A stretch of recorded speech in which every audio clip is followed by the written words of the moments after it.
Buried in your dissatisfaction, you often get advised to turn back to Allah.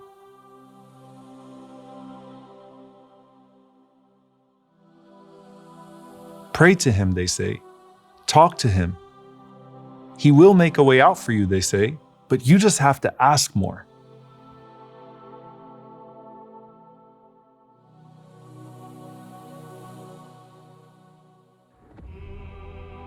But then when you earnestly sit and pour your heart out, why does it feel sometimes like Allah isn't even listening to you? Why isn't your dua getting answered? Are you even worthy of being heard?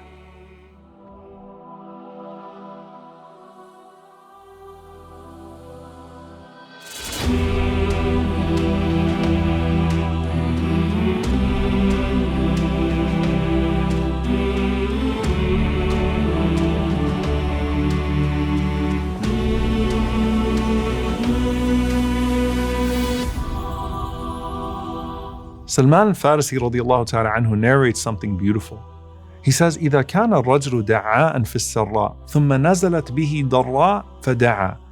That if you have a person who's accustomed to making dua to Allah subhanahu wa ta'ala in good times, and then he goes through a hardship and makes a dua, as his voice travels through the heavens, قَالَتِ الْمَلَائِكَةِ صَوْتٌ مَعْرُوفٌ فَاشْفَعُوا لَهُ.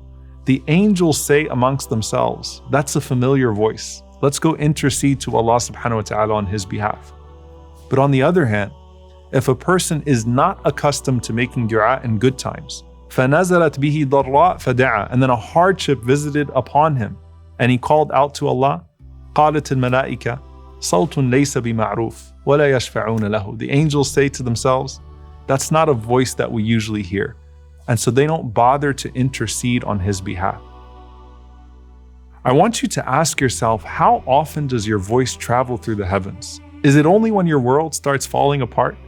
Maybe the best thing you can get out of dua and hardship is a relationship with Allah that isn't dependent upon hardship in the first place.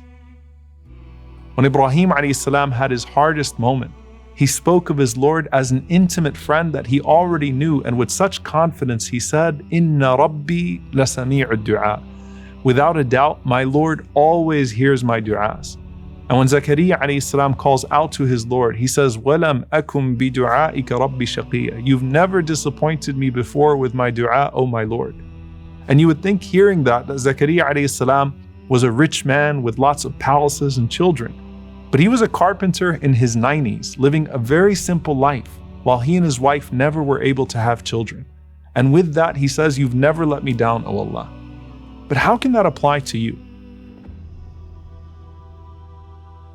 You've taken your steps towards Allah. You've made dua with sincere hopes that it's going to be answered. And then you even make changes in your life.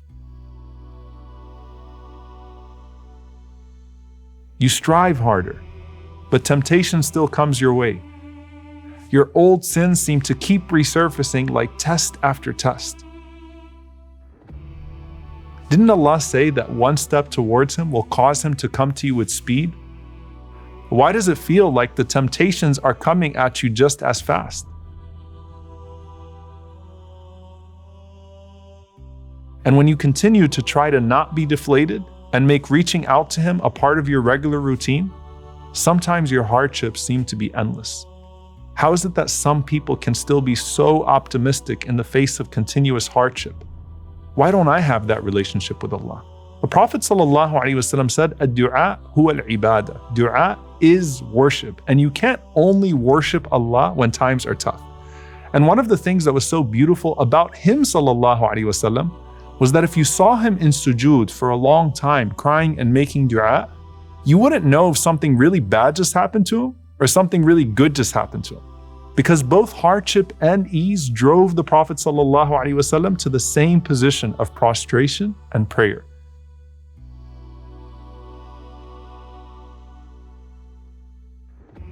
But for the rest of us, sometimes Allah prescribes the bitter medicine of hardship so that perhaps we can wake up and perceive the very purpose of our existence. And just like sin can be a catalyst to come back to Allah, hardship can be a catalyst to fall in love with Him. And that relationship with Him is the greatest rizq you can get when calling upon Him. Because before the removal of the hardship itself, we can feel this expansion in our chest as faith is renewed and settled within. But I turned to Allah and made dua to Him. Shouldn't all of my problems actually go away? The Prophet ﷺ said, "Ud'u Allah wa antum muqinuna bil ijaba." Call upon Allah while you are certain in the answer. وَإِذَا سَأَلَكَ عِبَادِي عَنِّي فَإِنِّي قَرِيبٌ. And when my servant asks about me, I am close. I respond to the call of the caller when he calls upon me. And that's why Umar radiallahu anhu said, I don't even worry about the response to my du'as. I just worry about the ability to make du'a because I know that Allah will do His part. So the greatest outcome has already happened, which is a long overdue conversation between you and Allah. But did you know that the greatest reward is actually then waiting patiently for the response? The Prophet ﷺ said, "Salu Allah min fadlihi fa inna Allah azza wa jal yuhibbu an yus'al wa afdalu al-ibada intidaru al-faraj." He said, ask Allah for His bounties as Allah loves to be asked. And amongst the best acts of worship is to patiently wait in expectation of relief. This as opposed to the person who the Prophet ﷺ said, Allah will answer until they say, "Da'utu fada'utu falam yustajab li." I prayed and He didn't answer me. Don't kill your dua by losing hope, because that dua from your human heart can literally change the world.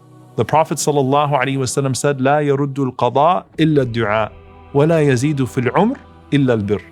He said, nothing repels the divine decree but supplication. And nothing increases a person's lifespan except for good deeds.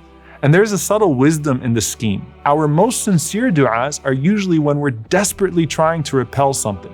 So nothing is going to remove an evil from you like a desperate du'a. On the other hand, what usually holds us back from spending our time and money in doing good is that we think we're missing out on something that's better in life.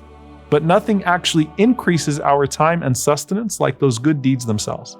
So the Prophet ﷺ is saying that dua repels bad decree and good deeds increase good decree. But what's bad and good anyway?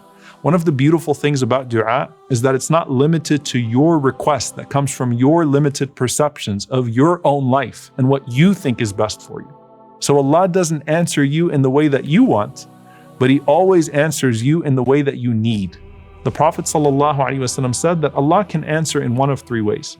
He can answer your dua by quickly fulfilling your supplication, or He can store it for you in the hereafter, or He can remove an equivalent evil to it. So He can respond to your dua about passing an exam by averting a calamity that could have claimed one of your loved ones. He can respond to your dua for a job interview by giving you an even better job. He can respond to your dua for cure with unimaginable rewards in the next life that would make you wish that He never answered a dua for you in this dunya. But you can't sincerely call upon Allah to change an outcome unless you're willing to give up your own false sense of control. Or even worse, the sins that are blocking your du'as. Ibrahim ibn Adham rahimahullah was once asked, what is wrong with us that we make dua and we receive no answer? And Ibrahim responded, he says, it is because you know Allah and you do not obey Him. You know the Messenger and you do not follow Him. You know the Qur'an and you do not act according to it. You eat from the blessings of Allah and you do not thank Him for it. You know paradise and you do not seek it. You know hellfire and you do not flee from it. You know the shaitan and you do not fight him. Instead you follow him. You know death and you do not prepare for it. You bury the dead and you do not learn from it. You ignore your faults and you busy yourself with the faults of others. لا تطالب ربك بتأخر مطلبك ولكن طالب نفسك بتأخر أدبك. Do not press claims against your Lord because your request has been delayed. Instead, press claims against yourself for lacking in your behavior. If we can lift the barriers to Allah's mercy, then we can open ourselves up to the possibilities of our dua. Dua is the strongest means that delivers on your deepest needs, your highest ambitions, and your wildest dreams. Every dua is either taking you somewhere or taking you away from something.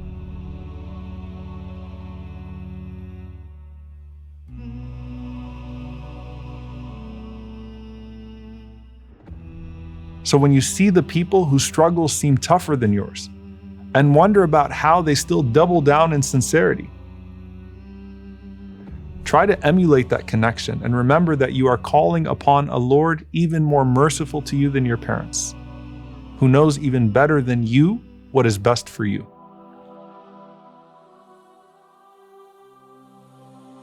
Perhaps what you needed to learn this whole time was patience from the one who was patient with your absent voice. It may be that Allah accepted your prayer even though it came after years of ignoring Him. So accept His decree with you even if it doesn't make sense for years to come.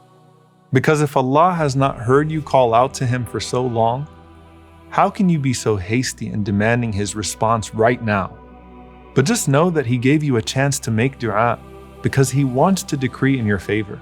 متى أطلق لسانك بالطلب فاعلم أنه يريد أن يعطيك. Any time He allows your tongue to move in prayer, know that it's because He wants to give you something in response. But dua has many phases and many steps along the way. The first step is you just learning to talk to Allah. But now you need to learn to trust Him.